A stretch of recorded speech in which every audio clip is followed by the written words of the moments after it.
You ever notice how the richest people move differently?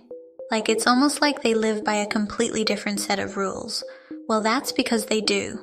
And once you see the pattern, you can't unsee it. First, they all have something bigger than them that they answer to.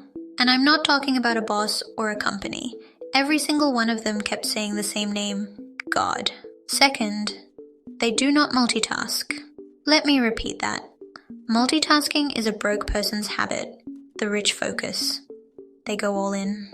And third, this one is crazy. They treat their life like a business. You know how companies have board meetings?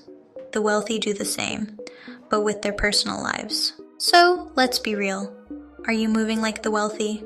Are you focusing? Are you surrounding yourself with people who challenge you to be better? Or are you out here multitasking, trying to do everything yourself, and listening to people who aren't even successful? Drop your thoughts in the comments.